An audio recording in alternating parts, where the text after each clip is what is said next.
देखो सारी बातें एनसीईआरटी के अकॉर्डिंग करेंगे, ठीक है। स्टार्ट करते हैं। देखो neural system composed of neurons. Neural system किससे मिलकर बना है? न्यूरॉन्स से मिलकर बना है। और इन न्यूरॉन्स की खास बात क्या होती है? ये neurons stimuli, different kind of stimuli को डिटेक्ट कर सकते हैं, रिसीव कर सकते हैं और उनको ट्रांसमिट कर सकते हैं, ठीक है। बिल्कुल सिंपल सी बात है। नेक्स्ट देखो, अब एनसीईआरटी में ये कुछ नर्वस सिस्टम के बारे में बताया गया कि हाइड्रा में किस टाइप का है, मतलब कुल मिला के वो बोलना ये चाह रहे हैं कि बिल्कुल जो प्रीमिटिव एनिमल्स थे उनमें कैसा था, फिर उनसे थोड़े एडवांस हुए, फिर थोड़े एडवांस एनिमल आगे उनमें कैसा है, ठीक है। जैसे हाइड्रा बहुत ही प्रीमिटिव एनिमल्स में आ गया, तो इसमें नेटवर्क ऑफ न्यूरॉन्स होते हैं। और इंसेक्ट फिर उससे थोड़ा डेवलप हो गए एनिमल्स, ठीक है। इंसेक्ट के बारे में लिखा हुआ है कि ब्रेन इज प्रेजेंट, है ना, यहाँ पे ब्रेन प्रेजेंट होता है along with A number of ganglia and neural tissue, ठीक है। गैंग्लिया, नंबर ऑफ गैंग्लिया आपने देखा होगा कॉकरोच में भी आपने देखा होगा ना, इंसेक्ट में, ठीक है। नेक्स्ट फिर वर्टिब्रेट, जैसे कि हम हैं, हम क्या है, ह्यूमंस क्या है, जैसे वर्टिब्रेट्स में हमारे अंदर नर्वस सिस्टम क्या है,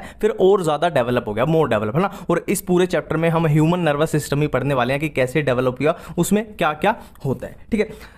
तो अब बात करते हैं ह्यूमन नर्वस सिस्टम की। देखो ह्यूमन नर्वस सिस्टम में क्या होता है? सेंट्रल नर्वस सिस्टम होता है और पेरिफेरल नर्वस सिस्टम होता है, ठीक है। ह्यूमन नर्वस सिस्टम में क्या होता है? सेंट्रल नर्वस सिस्टम और पेरिफेरल नर्वस सिस्टम। अब सेंट्रल नर्वस सिस्टम के अंदर क्या क्या आता है? Brain and spinal code. And peripheral के अंदर क्या क्या होता है? Somatic nervous system and autonomic nervous system. अब ऑटोनोमिक नर्वस सिस्टम फर्दर दो टाइप का है, sympathetic nervous system and parasympathetic, ठीक है। बिल्कुल इतनी बातें क्लियर है। ह्यूमन नर्वस सेंट्रल, ये क्या है? पेरिफेरल, ठीक है। सेंट्रल अब brain, spinal cord, peripheral, somatic, autonomic आगे फिर दो सिंपैथेटिक एंड पैरा सिंपैथेटिक, ठीक है। तो ये तो याद करने वाला है। अब इसको थोड़ा सा हम समझ लेते हैं, देखो अब देखो इसको पूरे को ऐसे समझते हैं। देखो ये जो रेड कलर का मैंने बनाया ये है सेंट्रल नर्वस सिस्टम। इसमें क्या है? ब्रेन है अपना और क्या है? स्पाइनल कोड है, ठीक है। और ये जो फाइबर होते हैं ना, जितने भी अपने नर्व फाइबर होते हैं, नर्व फाइबर वो सारे किस में आ जाएंगे? पेरिफेरल में आ जाएंगे, पेरिफेरल में, ठीक है। अब देखो यहाँ पे जो central nervous system skeletal muscle से अटैच है वो कौन सा हो जाएगा? देखो सेंट्रल नर्वस सिस्टम जो अपना स्केलेटल मसल से अटैच है जिन नर्व फाइबर्स के थ्रू, वो कौन से हो जाएगा अपना? वो कौन सा हो जाएगा अपना? Somatic nervous system, somatic nervous system, ठीक है। बिल्कुल क्लियर बात है। और central nervous system smooth muscle या इनवॉलंटरी ऑर्गन से कनेक्टेड है, किसके थ्रू? नर्व फाइबर्स के थ्रू। तो ये किसके अंडर आ जाएंगी? ये वाली नर्व फाइबर किसके अंडर आ जाएंगी? ऑटोनोमिक नर्वस सिस्टम के, ठीक है। इसको एक बार दोबारा से समझते हैं। सेंट्रल नर्वस सिस्टम जिन नर्व फाइबर्स के थ्रू स्केलेटल मसल से अटैच है उसको हमने नर्व फाइबर को क्या बोल दिया? इन नर्व फाइबर्स को क्या बोल दिया? Somatic nervous system. और जो जो central nervous system smooth muscle या इनवॉलंटरी ऑर्गन से कनेक्टेड है जिन नर्व फाइबर के थ्रू, वो क्या हो जाएंगी? Autonomic nervous system. मतलब कुल मिला के क्या है? पेरिफेरल नर्वस सिस्टम में क्या आएंगी? अपनी नर्व फाइबर आ रही है, नर्व फाइबर कौन सी? सोमैटिक नर्वस सिस्टम में ये वाली और ऑटोनोमिक में ये वाली, ठीक है। अब इसको थोड़ा देख लेते हैं। देखो जो सेंट्रल नर्वस सिस्टम की तरफ आएगी वो होगी अफरेंट, और जो सेंट्रल नर्वस सिस्टम से दूर जाएगी वो होगी इफरेंट। सेम यहां पे होगा अफरेंट एंड इफरेंट, ठीक है। बिल्कुल समझ गए। ये अपना सीएनएस, ये अपना क्या हो गया? पीएनएस हो गया। ये अपने क्या हो गए? ऑर्गन्स हो गए। बिल्कुल इतनी बातें बिल्कुल ही क्लियर हैं, ठीक है। अब देखो नेक्स्ट हम चलते हैं, थोड़ा न्यूरॉन को देख लेते हैं। न्यूरॉन कैसा होता है? न्यूरॉन, ठीक है। ये अपना न्यूरॉन है ना, ये लगभग सबको आता ही होगा, ठीक है। ये अपनी क्या है? ये अपनी है सेल बॉडी है। और ये अपना क्या होता है? एक्सोन होता है, लंबा लंबा। और यहां पे क्या आ जाएगी? एक्सोन टर्मिनल, मतलब एक्सोन यहां पे खत्म हो रहा है। और ये बल्ब जैसे आ जाएंगे साइनेप्टिक नोब, ठीक है, साइनेप्टिक नोब, ठीक है। और ये जो स्ट्रक्चर्स बनी होती हैं ऐसे ऐसे ऐसे ऐसे ना, ये पंजा जैसा बना हुआ है, ये होते हैं अपने क्या? ये डेंड्राइट्स होते हैं, डेंड्राइट्स, ठीक है। और यहाँ पे दिखाया गया है कि सेल बॉडी के अंदर यहाँ पे नीजल ग्रेन्यूल्स दिखाए, नीजल ग्रेन्यूल्स, ठीक है। और ये अपनी सेल बॉडी ऑलरेडी हम कर चुके हैं। ये है इसका न्यूक्लियस, न्यूक्लियस तो होगा ना, ये पूरी एक क्या है? सेल है, ठीक है। और यहाँ पे है ये स्वॉन शेल, यहाँ पे है ये स्वॉन शेल। और ये अपना एक्सोन है, पूरा हम कर चुके हैं। और ये माइलिन शीथ है, ये माइलिन शीथ को भी छोड़ दो, आगे कंफ्यूजन दूर हो जाएगी। अब देखो हमने न्यूरॉन की स्ट्रक्चर देख ली। अब हम बात करने वाले हैं न्यूरॉन कितने टाइप के होते हैं। न्यूरॉन एनसीईआरटी के अकॉर्डिंग चल रहे हैं। न्यूरॉन कैसे? मल्टीपोलर हो सकता है, बाइपोलर हो सकता है, यूनिपोलर हो सकता है। मल्टीपोलर नाम से ही पता लग रहा है। इसमें एक तो देखो, एक सब में एक एक्सोन होगा, इसमें भी एक एक्सोन, इसमें भी एक एक्सोन, इसमें भी एक एक्सोन। बट मल्टीपोलर में क्या है? जो डेंड्राइट्स हैं वो दो या दो से ज्यादा होंगे। बाइपोलर में क्या है? देखो बाय मतलब दो, मतलब एक एक्सोन एक डेंड्राइट। और यूनिपोलर मतलब यूनि मतलब एक, इसमें सिर्फ ओनली वन एक्सोन होगा, ठीक है।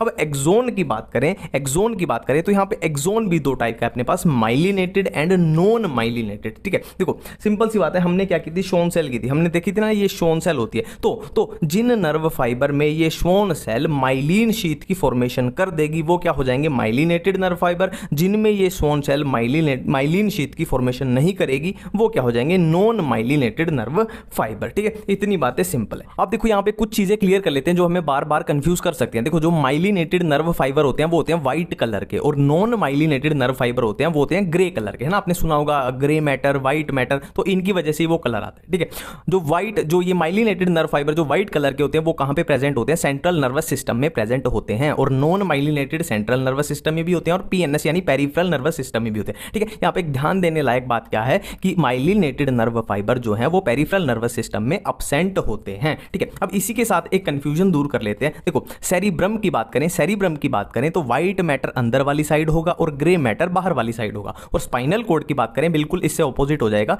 ग्रे मैटर अंदर वाली साइड और व्हाइट मैटर बाहर वाली साइड। ठीक है, अब इसको यहां से भी रिलेट कर लो। देखो व्हाइट मैटर सेरिब्रम में अंदर वाली साइड है तो क्या है, मतलब अंदर वाली साइड सेंटर में क्या है, सेरिब्रम में व्हाइट मतलब माइलिनेटेड नर्व फाइबर अंदर ज्यादा है और बाहर नॉन माइलिनेटेड ज्यादा है ना, या सेल बॉडी भी बोल सकते हो, यहाँ पे सेल बॉडी कंसंट्रेट होती है, एनसीईआरटी में लिखा हुआ है। ठीक है, और इधर स्पाइनल कॉर्ड की बात करें तो ग्रे मैटर अंदर ज्यादा है, मतलब नॉन माइलिनेटेड नर्व फाइबर अंदर की साइड ज्यादा है और बाहर की साइड क्या है, माइलिनेटेड नर्व फाइबर ज्यादा है, इसीलिए व्हाइट कलर का है। ठीक है, यहां पे एक और चीज यहां पे क्लियर कर लेते हैं, ये एक कंफ्यूजन हो सकती है। देखो सेल बॉडीज जो होती हैं, सेल बॉडीज उनको सेंट्रल नर्वस सिस्टम में क्या बोलते हैं, न्यूक्लियाई बोलते हैं, और पेरिफेरल नर्वस सिस्टम में उनको बोलते हैं क्या, गैंग्लिया बोलते हैं। और नर्व फाइबर को सेंट्रल नर्वस सिस्टम में बोलते हैं ट्रैक्ट, और पेरिफेरल नर्वस सिस्टम में क्या बोलते हैं, नर्व हम बोलते हैं। करने वाले हैं नर्व इंपल्स का कंडक्शन। देखो बहुत सिंपल है, जहां जहां पे कंफ्यूजन होती है मेरे को अच्छे तरीके से पता है, और उन्हीं पॉइंट्स को मैं वैसे वैसे ही टारगेट करूंगा। ठीक है, देखो ये है एक एक्सोन, ये है एक एक्सोन, ये है एक्सोन की मेम्ब्रेन, ये एक्सोन के अंदर का पार्ट और ये एक्सोन के बाहर का पार्ट। ठीक है, इसी के थ्रू क्या होगा, नर्व इंपल्स कंडक्ट होगी। अब ये क्या है, तीन, देखो ये है सोडियम पोटेशियम पंप, और ये है सोडियम वोल्टेज गेटेड चैनल, और ये है पोटेशियम वोल्टेज गेटेड चैनल। ये ऐसे ही याद रखना, बिल्कुल क्लियर हो जाएगा सारी चीजें, है ना।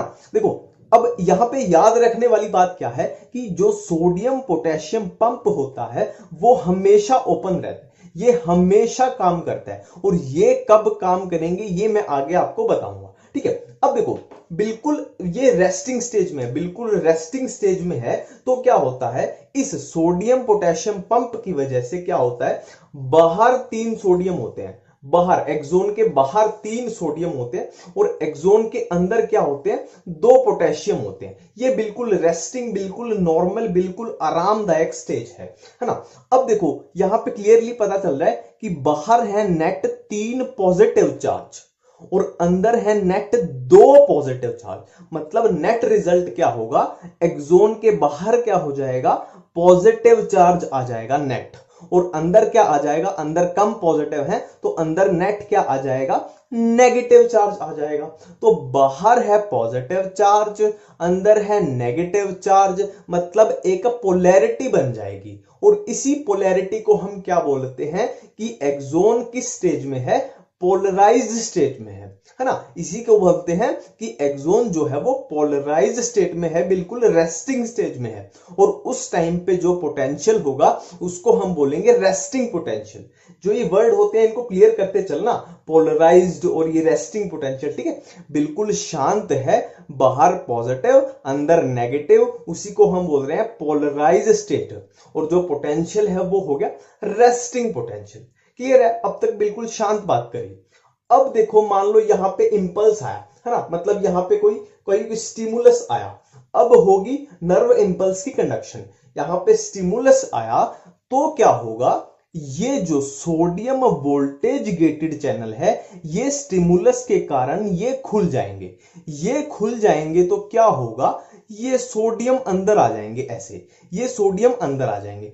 अब इसके रिजल्ट से क्या हुआ, अंदर क्या हो गया, बहुत सारा पॉजिटिव चार्ज, और नेट बाहर क्या हो जाएगा, बाहर क्या हो जाएगा, नेट नेगेटिव चार्ज। पर होना क्या चाहिए था, नॉर्मल है, रेस्टिंग स्टेज में क्या होता है, बाहर पॉजिटिव अंदर नेगेटिव, पर स्टिमुलस से क्या हुआ, ये सोडियम वोल्टेज गेटेड चैनल खुल गए, सोडियम अंदर आ गए, अंदर क्या हो गया, पॉजिटिव चार्ज, बाहर क्या हो गया, नेगेटिव चार्ज, मतलब जो होना चाहिए था उससे उल्टा हो गया। और इस कंडीशन को हम बोलते हैं डीपोलराइजेशन। एक एक वर्ड को क्लियर करते चलना, इस कंडीशन को हम बोल रहे हैं डीपोलराइजेशन। और इस टाइम पे जो पोटेंशियल होगा उसको हम बोलते हैं एक्शन पोटेंशियल, उसको हम बोलते हैं एक्शन पोटेंशियल।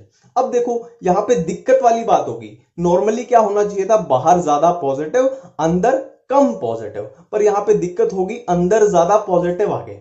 अब इसको ठीक करना है, अब इसको दोबारा से नॉर्मल भी तो करना है जैसे पहले था, तो क्या होगा, इसको ठीक करने के लिए क्या होगा, ये पोटेशियम वोल्टेज गेटेड चैनल खुल जाएंगे, इससे क्या होगा, पोटेशियम बाहर चले जाएंगे, इससे क्या होगा, पोटेशियम बाहर चले जाएंगे। अब हमारी एक प्रॉब्लम तो सॉल्व होगी कि बाहर ज्यादा पॉजिटिव आ गए अंदर कम पॉजिटिव रह गए, पर दिक्कत क्या हो गई, बाहर होने चाहिए थे सोडियम और अंदर होने चाहिए थे पोटेशियम। ये इस स्टेप को क्या बोलते हैं, रीपोलराइजेशन। रीपोलराइजेशन मतलब नॉर्मल स्टेट में वो आ रहा है, अभी आया नहीं है, नॉर्मल क्या थी, बाहर 3 सोडियम अंदर 2 पोटेशियम, अभी आ रहा है आया नहीं है, इसको बोलते हैं रीपोलराइजेशन, है ना। अब इसको ठीक करने के लिए क्या होगा, ये सोडियम पोटेशियम पंप काम करेगा। सोडियम पोटेशियम पंप से क्या होगा, पोटेशियम तो आ जाएंगे अंदर और सोडियम चले जाएंगे बाहर, मतलब जो अपनी ओरिजिनल स्टेट थी, कौन सी, पोलराइज स्टेट, ये फिर से पोलराइज स्टेट में आ गया, नॉर्मल स्टेट। और इसी चीज को ऐसे हम बार बार साइकिल की तरह रिपीट करते रहो ना, अब फिर से स्टिमुलस आएगा, फिर से ये खुल जाएगा, फिर से ये अंदर जाएंगे और फिर से फिर वो पोटेशियम बाहर, और इस तरीके से इसको ऐसे ही करते रहो, है ना। क्या क्या stage I, polarized, depolarization, repolarization और फिर से पोलराइज, ठीक है। तो इस तरीके से ये पूरी कंफ्यूजन क्लियर है, ठीक है। नेक्स्ट हम बात करते हैं साइनेप्सिस की, ठीक है। साइनेप्सिस हमारे पास 2 टाइप के, इलेक्ट्रिकल साइनेप्स, केमिकल साइनेप्स, ठीक है। देखो इलेक्ट्रिकल साइनेप्स में क्या होता है, pre and post synaptic neuron में क्या होता है, बिल्कुल क्लोज होता है, मतलब उनमें गैप कम होता है। और केमिकल में pre and post synaptic neuron के अंदर गैप अच्छा खासा होता है, गैप अच्छा खासा होता है। और उस गैप में क्या होता है, फ्लूइड भरा होता है, फ्लूइड भरा होता है। कैसे भरा होता है वो देख लेते हैं। देखो हमने, देखो ये है अपनी ये प्री साइनेप्टिक मेम्ब्रेन है, ये प्री साइनेप्टिक मेम्ब्रेन है, और ये क्या है, अपनी पोस्ट साइनेप्टिक मेम्ब्रेन। तो इलेक्ट्रिकल में क्या होगा, इन दोनों के बीच में गैप बिल्कुल कम होगा।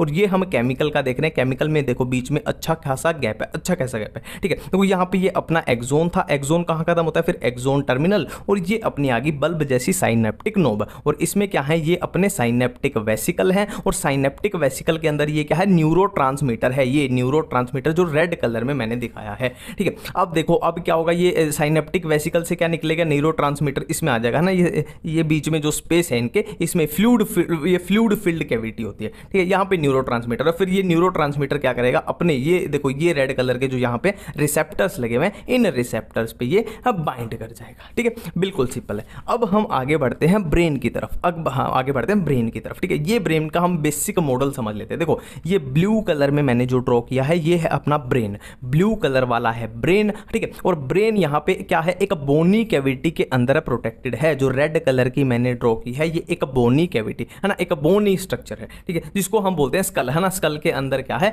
ब्रेन अपना प्रोटेक्टेड है, सिंपल सी बात है। और क्या है, ब्रेन के बाहर 3 मिनाइंजिस होती है, एक तरीके की बोलो 3 लेयर प्रेजेंट होती है, 3 लेयर प्रेजेंट होती है। कौन सी, सबसे बाहर होगी ड्यूरा मैटर, फिर बीच में होगी अरेक्नोइड मैटर, फिर सबसे अंदर होगी पाया मैटर, ठीक है। अब पाया मैटर और अरेक्नोइड के बीच में एक फ्लूइड प्रेजेंट होता है, जिसको हम बोलते हैं cerebrospinal fluid, CSF, cerebrospinal fluid, ठीक है। बिल्कुल इतनी बातें ठीक है। नेक्स्ट हम बात करते हैं, आप देखो ब्रेन के कितने पार्ट हैं, 4 brain, mid brain, hind brain, ठीक है। 4 ब्रेन में अपने पास क्या क्या आएगा, सेरिब्रम, डाइंसीफेलोन, डाइंसीफेलोन में क्या है, थैलेमस, याद रखो थैलेमस के ऊपर मतलब, देखो थैलेमस के ऊपर मतलब एपी, एपी मतलब ऊपर, हाइपो मतलब नीचे, हाइपोथैलेमस मतलब थैलेमस के नीचे, एपीथैलेमस मतलब थैलेमस के ऊपर, ठीक है। सिंपल सी बात है। और क्या इसमें ओल्फैक्टरी लोब्स है, है। मिड ब्रेन में अपने पास क्या है, सेरिब्रल एक्विडक्ट है, कॉर्पोरा क्वाड्रिजेमिन है। हाइंड ब्रेन में क्या है, PCM paracetamol, PCM pons, cerebellum, medulla oblongata. ठीक है, अब देखो सेरिब्रम के अंदर क्या क्या होगा। सेरिब्रम के अंदर दो सेरिब्रल हेमिस्फेयर होंगे, दो सेरिब्रल हेमिस्फेयर होंगे, एक ये वाला एक राइट एक लेफ्ट, और दोनों हेमिस्फेयर एक लॉन्गिट्यूडनल क्लेफ्ट से क्या है, एक तरीके से डिवाइडेड है। ठीक है, ये लॉन्गिट्यूडनल। ठीक है, अब ये अपना देखो इस रफ डायग्राम से अपना ये कवर हो जाएगा कि दोनों हेमिस्फेयर किससे कनेक्टेड हैं, कॉर्पस कैलोसम से कनेक्टेड हैं। और कॉर्पस कैलोसम क्या होता है, ट्रैक्ट ऑफ नर्व फाइबर। ठीक है, बिल्कुल इतनी बातें क्लियर है। अब देखो ये सेरिब्रल हेमिस्फेयर है, सेरिब्रल हेमिस्फेयर का जो आउटर पोर्शन होता है ना, आउटर जो कन्वोल्यूटेड पोर्शन होता है उसको हम बोलते हैं cerebral cortex. Cerebral cortex brain में हम बात करेंगे, फोर ब्रेन में सेरिब्रम की। ठीक है, फोर ब्रेन में बात करेंगे सेरिब्रम की। ठीक है, बिल्कुल एनसीईआरटी के अकॉर्डिंग अगर हम देखें तो इस तरीके से अगर आप करोगे तो आपकी एनसीईआरटी कवर हो जाएगी। ठीक है, सेरिब्रम के रिलेटेड। ठीक है, सेरिब्रम के रिलेटेड क्या क्या चीजें दी हुई हैं, association areas, thalamus, limbic lobe और लिम्बिक सिस्टम। ये आप सेरिब्रम के पैरा में एनसीईआरटी में देख सकते हो ना, इसी तरीके से कि सेरिब्रम में क्या दिया, association areas, thalamus, limbic lobe और लिम्बिक सिस्टम। एसोसिएशन एरियाज के बारे में लिखा हुआ है कि एसोसिएशन एरिया क्या होते हैं, large region in cerebral cortex. Large region in cerebral cortex neither clearly sensory nor motor. ठीक है, ये कहां है, सेरिब्रल कॉर्टेक्स के अंदर लार्ज रीजन होते हैं जो ना ही क्लियरली सेंसरी हैं और ना ही मोटर हैं। इन्हीं को हम बोलते हैं क्या, एसोसिएशन एरिया। और इनके फंक्शन के बारे में एनसीईआरटी में लिखा हुआ है कि इनका फंक्शन क्या होता है, inter sensory association, memory and communication. Next हम अगर थैलेमस की बात करें तो थैलेमस क्या होता है, सेरिब्रम रैप्स अराउंड स्ट्रक्चर। देखो सेरिब्रम एक स्ट्रक्चर के अराउंड रैप होता है ना, रैप होता है जिसको हम बोलते हैं थैलेमस। अब थैलेमस का फंक्शन क्या है, major coordinating center for sensory and motor signaling. ठीक है, major coordinating center for sensory and motor signaling. ठीक है, अब देखो ये तो हम कर चुके हैं, ये बीच में थैलेमस है, थैलेमस के ऊपर यानी एपी, नीचे मतलब हाइपो, ऊपर हैप्पीथैलेमस नीचे हाइपोथैलेमस, ये हम कर चुके हैं। ठीक है, नेक्स्ट है लिम्बिक लोब और लिम्बिक सिस्टम। ये कैसे बनता है, देखो inner part of cerebral hemisphere and a group of associated deep structure। देखो अब इसको थोड़ा समझते हैं कैसे बनाए। देखो inner part of cerebral hemisphere मतलब सेरिब्रल हेमिस्फेयर के इनर पार्ट प्लस क्या है, group of associated deep structure जैसे कि अमिगडाला, हिप्पोकैम्पस, इन्होंने मिलके क्या बनाया है, लिम्बिक लोब या लिम्बिक सिस्टम बनाया है। ठीक है, इतनी बातें क्लियर है। ठीक है, अब हम बढ़ते हैं कहाँ, अपने मिड ब्रेन की तरफ। मिड ब्रेन की तरफ, ठीक है, लोकेटेड बिटवीन थैलेमस या हाइपोथैलेमस एंड पोन्स। ठीक है, क्या याद रखना है, लोकेटेड बिटवीन थैलेमस या हाइपोथैलेमस एंड पोन्स। ठीक है, एक canal called cerebral aqueduct passes through the mid brain. देखो ये हम अपने चार्ट में भी कर चुके थे कि मिड ब्रेन में क्या क्या याद रखना है, सेरिब्रल एक्विडक्ट। देखो एक्विडक्ट नाम से पता लग रहा है, डक्ट मतलब एक कैनाल जैसी है ना, और मिड ब्रेन में है, याद होगी। ठीक है, नेक्स्ट हमने क्या याद रखना था, कॉर्पोरा क्वाड्रिजेमिना। देखो क्वाड्री क्या होता है, क्वाड्रा मतलब क्वाड्रा लेटर मतलब क्या होता है, फोर से रिलेटेड होता है ना, जो क्वाड्रा वर्ड होता है वो फोर से रिलेटेड है, मतलब डोर्सल पोर्शन में फोर राउंड लोब्स प्रेजेंट होते हैं जिनको हम बोलते हैं कॉर्पोरा क्वाड्रिजेमिना। ठीक है, नेक्स्ट हम बात करते हैं किसकी, हाइंड ब्रेन की। हाइंड ब्रेन में क्या क्या होता है, पोन्स, सेरिबेलम और मेड्यूला। ठीक है, पोन्स,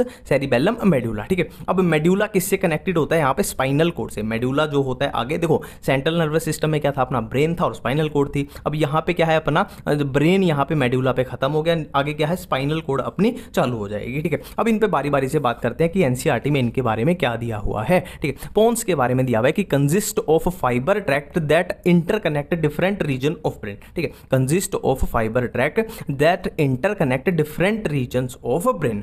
सेरिबेलम के बारे में क्या दिया हुआ है, very convoluted surface in order to provide the additional space for many more neurons. ठीक है, ये क्या है, कन्वोल्यूटेड सरफेस है, मतलब क्या है, कन्वोल्यूटेड ऐसे है किसके लिए, एडिशनल सरफेस प्रोवाइड कर रहा है, बहुत सारे मतलब ज्यादा से ज्यादा न्यूरॉन आ पाए उनके लिए एडिशनल स्पेस प्रोवाइड कर रहे हैं। ठीक है, मेड्यूला के बारे में मैं हिट पॉइंट बता रहा हूं, मेड्यूला के बारे में हिट पॉइंट याद रखना, ये रेस्पिरेटरी सेंटर यहाँ होता है, कार्डियोवैस्कुलर रिफ्लेक्सिस के लिए सेंटर यहाँ पे होता है, गैस्ट्रिक सिक्रीशन के लिए मेडुला में सेंटर होता है। ठीक है, नेक्स्ट हम बात करते हैं एक ब्रेन स्टेम की। ब्रेन स्टेम, ठीक है, ब्रेन स्टेम कौन कौन बनाता है, mid brain plus medulla oblongata plus pons. Brain stem कौन बनाता है, mid brain plus medulla oblongata plus pons, ये बनाता है। ठीक है, forms the connection between the brain and spinal cord. Simple सी बात है यार, ये चीजें आपको देखने से ही पता लग रही है कि midbrain, medulla oblongata, pons क्या है, स्पाइनल कोड नीचे आएगी, स्पाइनल कोड नीचे आ जाएगी, है ना, और स्पाइनल कोड और ब्रेन के बीच में ये क्या कर रहे हैं, एक तरीके से कनेक्शन बना रहे हैं, एक ब्रिज से का काम कर रहे हैं। ठीक है।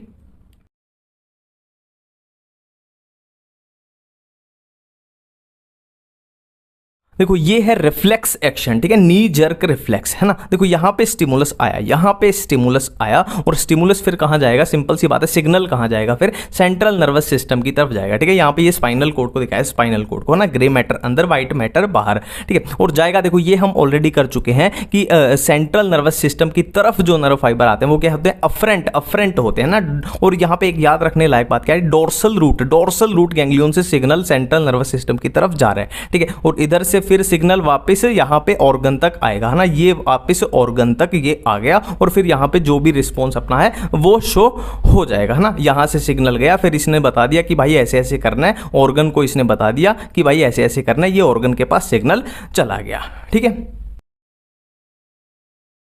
सबसे पहले करने वाले हैं हम आई, ठीक है। देखो आई की लेयर्स होती हैं कितनी, 3, आई की 3 लेयर्स होती हैं, एक आउटर, एक मिडल, एक इनर। आउटर लेयर को हम बोलते हैं स्क्लेरा, मिडल को बोलते हैं कोरोइड, इनर को बोलते हैं रेटिना, ठीक है। कुछ इस तरीके से होंगी एनसीईआरटी का डायग्राम में कि ऐसे आउटर होगी, फिर उसके अंदर मिडल, फिर सबसे अंदर होगी इनर लेयर, ठीक है। सबसे आउटर कौन सी अपनी स्क्लेरा है, ठीक है। अब स्क्लेरा किसकी बनी होती है, डेंस कनेक्टिव टिश्यू की बनी होती है। और यहाँ पे एक बहुत इंपॉर्टेंट पॉइंट है कि स्क्लेरा का जो एंटीरियर पोर्शन, देखो ये एंटीरियर मतलब आगे वाली साइड जो पोर्शन है, इसको हम बोलते हैं कॉर्निया, ठीक है। स्क्लेरा का एंटीरियर पोर्शन को हम क्या बोलते हैं, कॉर्निया बोलते हैं, ठीक है। फिर हम बात कर रहे हैं कोरोइड के बारे में। कोरोइड में क्या होती है, मैनी ब्लड वेसल्स होती है, और ये ब्लूइश कलर की दिखती है, ठीक है। नेक्स्ट हम बात करते हैं रेटिना। तो रेटिना वो लेयर है जो विजन है ना, हमारे देखने में काम आती है। कैसे काम आती है वो हम देखेंगे, ठीक है। और थोड़ी सी बातें हम यहाँ पे इसी डायग्राम के अंदर कर लेते हैं। देखो ये अपनी जो कोरोइड थी ना, मिडल लेयर कौन सी थी, कोरोइड थी। ये कोरोइड आगे आके मतलब ये टू थर्ड पोर्शन में, ये इसका 2/3 पोर्शन है, इसमें तो होती है पतली सी होती है, थिन होती है, बट ये आगे आके क्या हो जाती है, थिक हो जाती है। आगे आके ये थिक हो जाती है और थिक होके बना देती है सिलियरी बॉडी बना देती है, ठीक है। अब सिलियरी बॉडी से क्या एक टाइप की मसल्स निकलती हैं जिनको हम बोलते हैं आइरिस, जिनको हम बोलते हैं क्या बोलते हैं, आइरिस बोलते हैं, ठीक है। और यहां पे अपना होगा लेंस, और लेंस को होल्ड किया हुआ है किसने, सिलियरी बॉडी से ही लिगामेंट निकलते हैं जिन्होंने लेंस को उसकी पोजीशन पे होल्ड किया हुआ है। अब देखो ये अपनी नॉर्मल आई की स्ट्रक्चर है ना, ये हमने नॉर्मल देखी हुई है ना, ऐसे होगा। फिर ये अपना व्हाइट वाला पार्ट होगा जिसको हम बोलते हैं स्क्लेरा, है ना। स्क्लेरा क्या है, अपनी आउटर लेयर है, ठीक है। और बीच में ऐसा कुछ होता है, तो ये है जो ये आइरिस होता है। और इसको समझो बिल्कुल आइरिस के भी बिल्कुल सेंटर में है प्यूपिल है। प्यूपिल एक तरीके से बोल सकते हैं आइरिस की ओपनिंग है, आइरिस की ओपनिंग, ठीक है। और कितनी लाइट है बाहर, ज्यादा लाइट आ रही है, कम लाइट आ रही है, उसके हिसाब से प्यूपिल क्या है, छोटा बड़ा होता रहता है, ठीक है। ये नॉर्मल सी बातें हैं, ठीक है। यहां अपना लेंस हो गया, और ये अब देखो यहां पे 2 चैम्बर आएंगे, एक एक्वियस चैम्बर आएंगे, एक विट्रस चैम्बर आएगा, एक एक्वियस चैम्बर आएगा, एक विट्रस चैम्बर आएगा, है ना। अब इसकी लोकेशन समझो, एक्वियस चैम्बर कहां है, लगभग बोल सकते हैं कॉर्निया और लेंस के बीच में, ठीक है। और यहां पे ये है अपना विट्रस चैम्बर, ये है अपना विट्रस चैम्बर, ठीक है। अब देखते हैं कि विजन, मैकेनिज्म ऑफ विजन कैसे होता है। देखो मैकेनिज्म ऑफ विजन का मेन लेना देना होता है रेटिना के साथ, जो इनर लेयर होती है रेटिना। ये अपनी इनर लेयर है, ये अपनी क्या है, इनर लेयर है रेटिना। देखो यहां से यहां तक ये मैंने रेटिना ड्रॉ की है, ये रेटिना के अंदर का हिसाब किताब हम देख रहे हैं, ठीक है। तो रेटिना के अंदर 3 टाइप की सेल होती है, एक गैंग्लियोनिक सेल्स, एक बाइपोलर सेल्स, एक फोटो रिसेप्टर सेल, ठीक है। एक गैंग्लियोनिक सेल, एक बाइपोलर सेल, एक फोटो रिसेप्टर सेल। अब हमें यहां फोटो रिसेप्टर सेल के बारे में थोड़ा सा डिटेल में देखना पड़ेगा। देखो फोटो रिसेप्टर सेल्स में दो टाइप की चीजें प्रेजेंट आपको मिलेंगी, एक रोड्स, एक कोन्स, ठीक है। इसको ऐसे याद रखना, R for roads, R for रात, मतलब ये रात को देखने में काम आएंगे, मतलब डिम लाइट में स्कोटोपिक विजन, ठीक है। और कोन्स क्या है, दिन में देखने के काम आएंगे, डे लाइट में देखने के काम आएंगे, फोटोपिक विजन, ठीक है। और ये कोन्स में 3 टाइप के होते हैं, रेड कलर के लिए, ग्रीन कलर के लिए, ब्लू कलर के लिए, ठीक है। रेड कलर के लिए, ग्रीन कलर के लिए, ब्लू कलर के लिए। अब इनके अलावा जितने भी कलर हम देखते हैं दुनिया में, वो इन्हीं का कॉम्बिनेशन है एक तरीके से, ठीक है। अब रोड्स के अंदर कौन सा पिगमेंट होता है, रोडोप्सिन, और कोन्स के अंदर आयोडोप्सिन, ठीक है। रोडोप्सिन किस कलर का होता है, पर्पल कलर का होता है, और आयोडोप्सिन वॉयलेट कलर का होता है, ठीक है।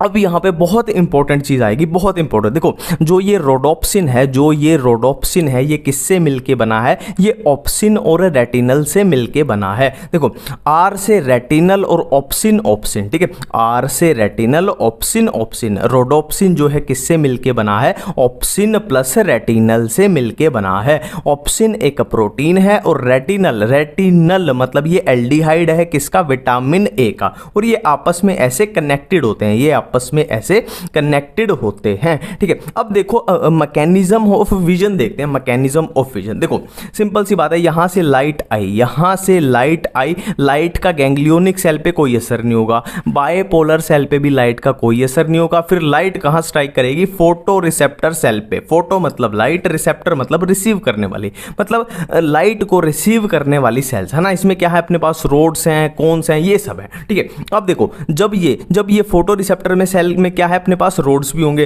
तो जब ये लाइट जब रोड्स के ऊपर पड़ेगी तो क्या होगा? जो ये ऑप्सिन रेटिनल के साथ जुड़ा हुआ था ये टूट जाएगा ना, एक तरीके से डिसोशिएट हो जाएगा, है ना। ऑप्सिन रेटिनल से डिसोशिएट हो जाएगा, जिसकी वजह से ऑप्सिन की स्ट्रक्चर में चेंजेस आ जाएंगे। ऑप्सिन की स्ट्रक्चर में चेंजेस आने की वजह से यहां पे फोटो रिसेप्टर सेल्स में क्या होगा? एक्शन पोटेंशियल जनरेट होगा। अब ये एक्शन पोटेंशियल आगे जाएगा कहां पे? आगे कैरी होगा बायपोलर सेल में। फिर बायपोलर सेल से कहां आगे कैरी होगा? गैंग्लियोनिक सेल में। फिर गैंग्लियोनिक सेल, सारी गैंग्लियोनिक सेल मिलके क्या बना देंगी? ये ऑप्टिक नर्व बना देंगी। अब ये ऑप्टिक नर्व अपनी कहां जाएगी? सिग्नल लेके कहां चली जाएगी? ब्रेन में चली जाएगी ना, विजुअल कॉर्टेक्स में। फिर वो इमेज का हिसाब ब्रेन से लग जाएगा, ये किस टाइप की इमेज है, मेमोरी के बेस पे, ठीक है।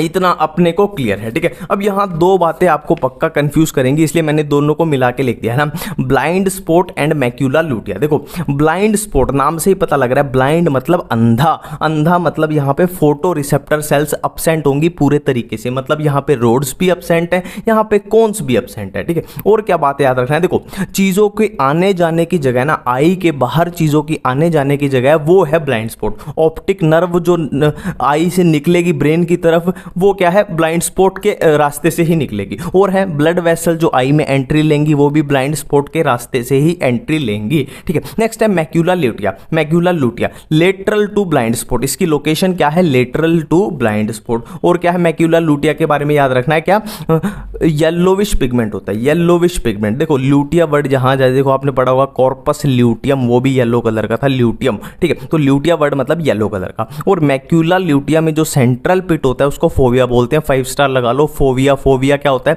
इसमें कंफ्यूज हो जाओगे। फोविया क्या है? सेंट्रल पिट है किसके अंदर? मैक्यूला लूटिया के अंदर, ठीक है। और यहां बहुत इंपॉर्टेंट बात है कि फोविया के अंदर only cones are densely packed. अब याद करो ब्लाइंड स्पॉट में ना कोन्स थे ना रोड्स थे, और यहां पे only cones are densely packed, only cones, बहुत सारे कोन्स भरे हुए हैं, है ना। और बहुत सारे कोन्स के होने की वजह से यहां पे विजुअल एक्टिविटी रिजोल्यूशन ग्रेटेस्ट होता है ना, विजुअल एक्टिविटी यहां पे सबसे ग्रेटेस्ट होती है। ये अपनी आई कंप्लीट है। अब चलते हैं ईयर की तरफ।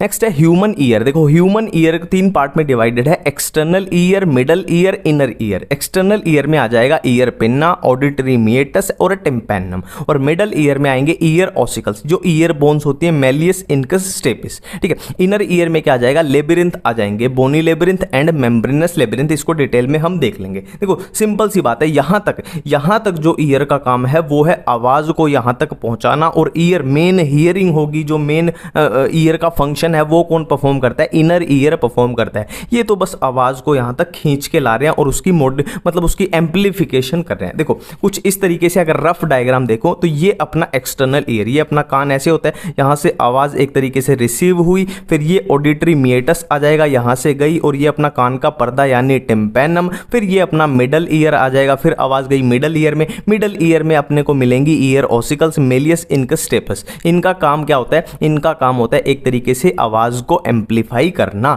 एम्पलीफाई करके फिर आवाज कहां जाएगी? इनर ईयर में। इनर ईयर का मेन फंक्शन क्या है? अपना हियरिंग और अपना बैलेंसिंग, ठीक है। अब एक बात यहां पे याद रखेंगे कि यूस्टेकियन ट्यूब होती है, यूस्टेकियन ट्यूब जो मिडल ईयर से कनेक्टेड होती है फेरिंग्स की तरफ, है ना। मिडल ईयर और फेरिंग्स को जोड़ती है, यहां से निकलेगी और फेरिंग्स को जोड़ेगी। ये बात यहां पे याद रखनी, ठीक है। अब यहां पे इनके बारे में तो इतना कुछ नहीं है, बस इनका फंक्शन इतना ही है कि ये एम्पलीफाई करती है ना, थोड़ी एफिशिएंसी बढ़ा लाती है मिडल ईयर की जो बोन्स है, और ये आवाज़ को खींच खूंच के लाती है। इतना ही काम है। मेन काम जो होता है वो इनर ईयर का होता है। देखो इनर ईयर को थोड़ा सा ऐसे समझो, थोड़ा सा ऐसे। इनर ईयर में क्या होता है, लेबिरिंथ होते हैं। लेबिरिंथ कौन से, एक मेम्ब्रेनस लेबिरिंथ, ML मतलब मेम्ब्रेनस लेबिरिंथ, और एक BL मतलब बोनी लेबिरिंथ। कुछ इस तरीके से इनको याद रखना। देखो ये ब्लैक कलर का सर्कल है अपना मेम्ब्रेनस लेबिरिंथ, और रेड कलर का सर्कल है बोनी लेबिरिंथ। तो मेम्ब्रेनस लेबिरिंथ के अंदर जो फ्लूइड प्रेजेंट होगा वो होगा एंडोलिम्फ, है ना। और मेम्ब्रेनस लेबिरिंथ और बोनी लेबिरिंथ के बीच में जो फ्लूइड है, मतलब मेम्ब्रेनस लेबिरिंथ के बाहर जो फ्लूइड है वो है पेरिलिम्फ, वो है पेरिलिम्फ। ठीक है, देखो अब हम बात कर रहे हैं इनर ईयर के, है ना। इनर ईयर के बारे में ही पढ़ने वाले हैं क्योंकि मेन फंडा इसका ही है। तो इनर ईयर के दो फंक्शन होते हैं, एक बैलेंसिंग, एक हियरिंग। इनर ईयर के दो फंक्शन होते हैं, एक बैलेंसिंग, एक हियरिंग। तो बैलेंसिंग कौन करता है, वेस्टिबुलर अपरेटस, और हियरिंग में कौन काम आता है, कोक्लिया काम आता है। हियरिंग में कौन काम आता है, कोक्लिया काम आता है। हाँ, तो वेस्टिबुलर अपरेटस पहले देख लेते हैं। एनसीईआरटी की इस चार्ट से आपकी एनसीईआरटी की सारी कंफ्यूजन दूर हो जाएंगे। देखो वेस्टिबुलर अपरेटस क्या काम करेगा, हम देख चुके हैं क्या काम करेगा, बैलेंसिंग का काम करेगा। अब बैलेंसिंग भी दो टाइप की है, डायनामिक बैलेंस मतलब चलते फिरते हुए बैलेंस, और एक स्टैटिक बैलेंस मतलब बिल्कुल रेस्ट कंडीशन में बैलेंस। अब डायनामिक बैलेंस कौन परफॉर्म करेगा, 3 सेमी सर्कुलर कैनाल्स, और स्टैटिक बैलेंस कौन परफॉर्म करेगा, ओटोलिथ ऑर्गन। ठीक है, तो 3 सेमी सर्कुलर कैनाल्स का जो स्वोलन बेस होता है उसको हम बोलते हैं एम्प्यूला, और एम्प्यूला में क्या होते हैं, क्रिस्टा एम्प्यूलरिस, और एम्प्यूलरिस में क्या होते हैं, हेयर सेल्स होते हैं। हेयर सेल्स में अपने रिसेप्टर आ जाएंगे, और इधर ओटोलिथ ऑर्गन में क्या होंगे, सैक्यूल एंड यूट्रिकल होंगे। सैक्यूल एंड यूट्रिकल में होंगी रिजिज, रिजिज को हम क्या बोलते हैं, मैक्यूला, और मैक्यूला में होंगे हेयर सेल्स रिसेप्टर। हाँ, कुल मिला के अपने को रिसेप्टर पे पहुंचना है। तो ये वेस्टिबुलर अपरेटस का लेना देना है। ठीक है, तो ये अपना बैलेंसिंग वाला कंप्लीट है, और क्या बच गया, अपना कोक्लिया बच गया। कोक्लिया का फंक्शन क्या है, अब हियरिंग, है ना, जो मेन सुनने वाला फंक्शन है। अब देखो सारा खेल इस डायग्राम का है, इस डायग्राम का। ठीक है, इसको याद कैसे करना है, देखो सिंपल सी बात है। इसको ये अपना क्या है, मेम्ब्रेनस लेबिरिंथ है, और ये पूरा अपना साइड में क्या आ रहा है, बोनी लेबिरिंथ आ रहा है। ठीक है, तो हमने मेम्ब्रेनस लेबिरिंथ में बात की थी, क्या कौन सा फ्लूइड होता है, एंडोलिम्फ होता है। ठीक है, इसके अंदर होगा एंडोलिम्फ, और बाहर क्या होता है, पेरिलिम्फ। इसमें भी क्या होगा, पेरिलिम्फ होगा। ठीक है, याद करने वाली बात बताऊंगा आपको। ठीक है, देखो ये 3 स्पेस अपने को याद करना है। देखो स्केला मीडिया जो बीच में आ रहा है, मीडियम में आ रहा है, मतलब मीडिया सिंपल सा याद हो गया। अब ऊपर कौन सा आएगा, ऊपर देखो ये ऊपर वाली साइड है, और ये बेस वाली नीचे वाली साइड है। देखो V फॉर विक्ट्री, विक्ट्री मतलब जो जीत गया, तो जीत गया तो उसको ऊपर रख दो, मतलब वेस्टिबुलाई आएगा ऊपर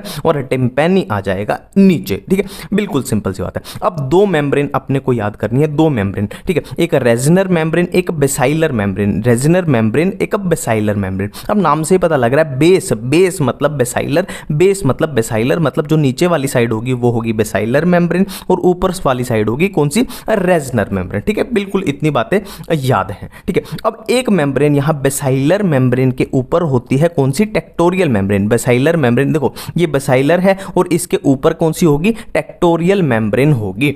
ठीक है, अब एक और याद करने वाली इंपॉर्टेंट बात यहां पे आपको बता दूं, एक ओवल विंडो होती है जो कहां ओपन होगी, स्केला वेस्टिबुलाई में, और एक राउंड विंडो होती है स्केला टिम्पैनी में। ठीक, अब याद करो हमने मिडल ईयर में किया था कि मेलियस इनकस स्टेपिस, तो जो स्टेपिस होगी वो किससे कनेक्टेड होगी, ओवल विंडो, और फिर यहाँ स्केला वेस्टिबुलाई। बिल्कुल इतनी बातें क्लियर है। ठीक है, अब मैकेनिज्म ऑफ हियरिंग देखते हैं कि हम सुनते कैसे हैं। देखो इसमें क्या है, हमने किया कि पेरिलिम्फ, एंडोलिम्फ, पेरिलिम्फ। ठीक है, क्या है, पूरे में फ्लूइड भरा हुआ है, फ्लूइड भरा हुआ है, तो जो भी साउंड आएगी, आवाज आएगी, वो क्या करेगी, एक तरीके से इस फ्लूइड में क्या करेगी, एक तरीके से हलचल पैदा करेगी। कुछ इस तरीके से है, बिल्कुल सिंपल तरीके से समझाता हूँ, कंफ्यूज नहीं होना, बिल्कुल सारी चीजें क्लियर हो जाएंगी, है ना। देखो ये है, मान लो ये है अपनी बेसाइलर मेम्ब्रेन, ये है अपनी बेसाइलर मेम्ब्रेन। ठीक है, और इधर मान लो ये है अपनी टेक्टोरियल मेम्ब्रेन, टेक्टोरियल मेम्ब्रेन। ठीक है, और यहाँ बीच में है अपनी क्या है, मान लो ये हेयर सेल्स हैं, ये हेयर सेल्स हैं। ठीक है, तो जो फ्लूइड में जो डिस्टर्बेंस हुआ उसकी वजह से ये क्या होगी, ये क्या होगी, इसको उस साइड एक तरीके से धकेलेगी, है ना, हेयर सेल्स को। ये जो अपनी बेसाइलर मेम्ब्रेन है, ये टेक्टोरियल मेम्ब्रेन है, तो बेसाइलर मेम्ब्रेन हेयर सेल्स को बेंड करवाएगी किस तरफ, टेक्टोरियल मेम्ब्रेन की तरफ, है ना। तो क्या है, एक तरीके से हेयर सेल्स बेसाइलर और टेक्टोरियल के बीच में एक तरीके से बीच में आ जाएगी, है ना। ये इसको इधर बेंड करवाएगी, इधर बेंड कराएगी। तो इधर जब बेंड करेगी, ये हेयर सेल्स इधर बेंड करेगी, तो क्या होगा, इसमें एक तरीके से क्या होगा, नर्व इंपल्स जनरेट होगी, नर्व इंपल्स जनरेट होगी ना। सारा सिस्टम करना क्या था अपने को, अल्टीमेटली नर्व इम्पल्स ही जनरेट करवानी थी, ठीक है। फिर वो अपना क्या है नर्वस सिस्टम से पूरा सिस्टम फिर पूरा हैंडल हो जाएगा, ठीक है। Thank you.